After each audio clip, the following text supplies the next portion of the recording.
Cukup Rasulullah sallallahu alaihi wasallam bersabda di hadis yang sahih, "Man shalla al-fajr fi jama'ah faka'annama qama al-laila kullahu." Barang siapa yang salat subuh berjamaah dapat pahala seperti salat sepanjang malam. Dan saya yakin tidak ada di antara kita yang mampu salat sepanjang malam. Tapi dengan ikut salat subuh berjamaah dapat pahala sepanjang malam.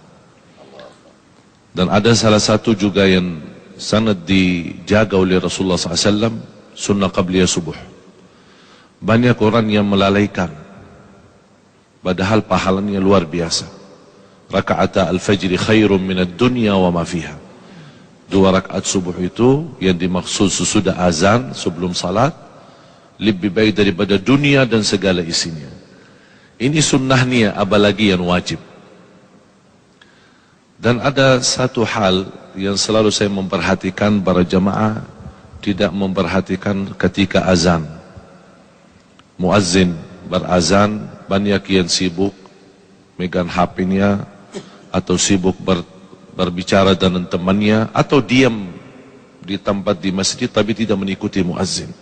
Padahal ada hadis yang menjaminkan kita mendapatkan ampunan dosa sebagaimana yang diriwayatkan Imam Muslim, khususnya ketika muazzin berkata asyhadu an la ilaha illallah wa asyhadu anna Muhammad Rasulullah, kita menjawab wa ana asyhadu an la ilaha illallah wahdahu la syarikalah wa asyhadu anna Muhammadan abduhu wa rasuluh raditu billahi rabba wa bi Muhammadin nabiyya wa bil islami dina. Beda sama yang kita kenal, raditu billahi rabban wa bil islami dinan wa bi Muhammadin nabiyya, itu biasa, itu zikir biasa. Tapi yang kalau dalam azan ketika muazzin selesai kalimat syahadat sebelum masuk hayya 'alas salat, ini hadis diriwayatkan Imam Muslim. Sebelum masuk kepada hayya 'alas salat, kita langsung berkata, artinya wa aku bersaksikan, wa ana asyhadu an la ilaha illallah wahdahu la syarikalah wa asyhadu anna Muhammadan abduhu wa rasuluh raditu billahi rabba wa bi Muhammadin nabiyya wa bil islami dina. Terbalik, ghufira lahu ma taqaddama min dhanbih, diampuni oleh Allah Subhanahu wa taala dosa lalu. Dan ketika selesai azan la ilaha illallah, kita langsung jangan lupa salawat kepada Nabi Muhammad SAW, baru doa azan. Banyak orang yang suka doa azan tanpa salawat, padahal Rasulullah SAW bersabda, man qala hina yasma'ul adhan thumma salla alayya, di riwayat Imam Bukhari, bersalawat kepadaku. Jadi fantas kalau kita memulai Allahumma salli ala Muhammad wa ala ali Muhammad, Allahumma rabb hadhihi ad-da'wati at-tamma was-salati al-qa'imah ati Muhammadin wasilata wal fadila wa ba'athu maqam Mahmud alladhi wa'adta innaka la tukhliful mi'ad. Tambahan innaka la tukhliful mi'ad di luar sahih Bukhari, tapi disahihkan dan dihasankan oleh sebagian besar ulama. Innaka la tukhliful mi'ad. Apa yang kita dapat? Hullat lahu syafa'ati yaumal qiyamah, terjamin dapat syafaat Rasulullah SAW. Jadi sia-sia itu yang kenapa saya bilang namakan rahasia subuh, karena memang tersembunyi dari banyak orang, padahal pahalanya sangat luar biasa. Rahasia Allah berikan nikmat yang luar biasa. Fala ta'lamu nafsun ma ukhfiya lahum, dari mana jiwa pun boleh tahu apa yang telah disembunyikan oleh Allah SWT. Ini amalan yang seperti ini, sedikit-sedikit rahasia tapi sangat luar biasa.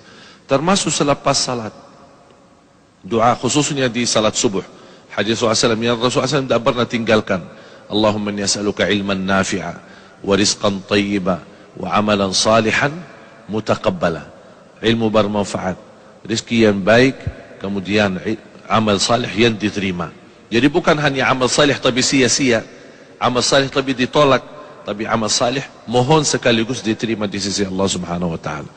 Belum lagi zikir yang dipimpin oleh guru kita Ustaz Arifin tadi, subhanallah 33, alhamdulillah 33, Allahu akbar 33, ditutup satu la ilaha illallah wahdahu la syarikalah lahul mulku wa lahul hamdu wa ala kulli syai'in qadir, ghufirat dhunubuh wa in kanat mithla zabadil bahr.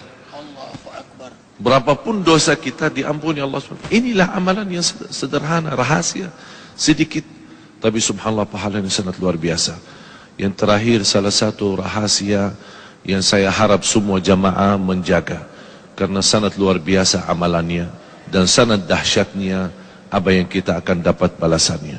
Adalah yang saya boleh namakan sedekah subuh. Sedekah subuh. Kenapa saya bilang sedekah subuh? Karena setiap subuh sebagaimana di hadis yang diriwayatkan Imam Bukhari dan bahkan hadis muttafaqun alaih, setiap subuh ada dua malaikat berdoa. Allahumma a'ti munfiqan khalafa wa'ti mumsikan talafa. Setiap subuh malaikat berdoa, ya Allah berikan pengganti dan barakah bagi orang yang berinfak. Bahkan saya usulkan kepada jamaah ada satu tabungan, boleh dinamakan tabungan subuh, khusus buat subuh. Wallahi demi Allah jamaah sekalian, tidak ada yang menjaga amalan ini secara rutin. Berapapun dia isi tidak masalah, tapi rutin. Istri bunia, bapa bunia, anak bunia, cucu bunia, supir kita bunia, pembantu kita sudah bunia, masing-masing bunia satu. Biasakan mereka mengisi tabungannya di setiap lepas subuh, karena di situ dapat doa malaikat. Bukan hanya doa malaikat, bahkan ada lagi doa Nabi Muhammad SAW. Burika li ummati fi bukuriha. Di riwayat lain, Allah membarik li ummati fi bukuriha. Berkahi.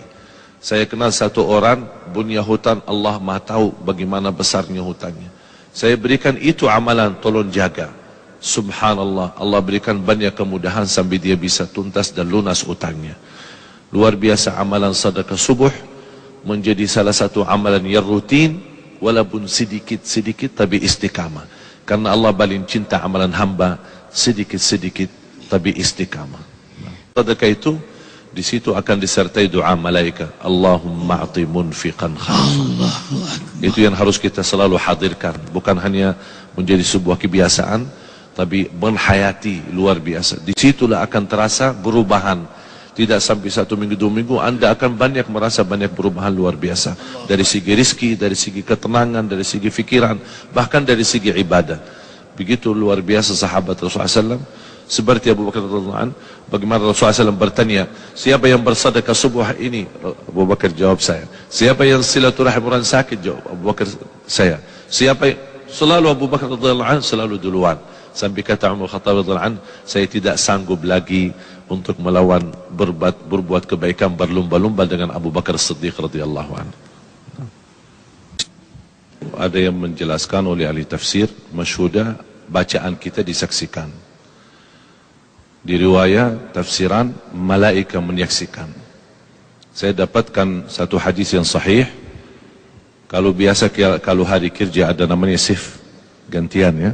Ada orang berapa jam terus shift malam shift, ada malaikat juga ternyata juga punya kerja shift. Jadi kapan mereka malaikat yang bertugas malam sama malaikat yang bertugas pagi bertemu di salat subuh. Jadi tukar, udah selesai tugas malam salat subuh, jadi malaikat salat subuh itu hadir. Paling ramai salat subuh, malaikat malam sama malaikat pagi. Malaikat pagi yang baru turun ikut salat subuh, malaikat malam selesai salat subuh baru naik bawa laporan malam, terus menerima kerjaan baru oleh malaikat pagi. Oleh karena itu inna Quran al-Fajr kana mashhuda, malaikat pun hadir. Oleh karena itu kita merasa rauhaniyah kita, batin kita lebih nikmat ketika salat subuh. Dan saya ingin lain kali kalau imam salat subuh tolong lebih panjang lagi biar kita bisa nikmat.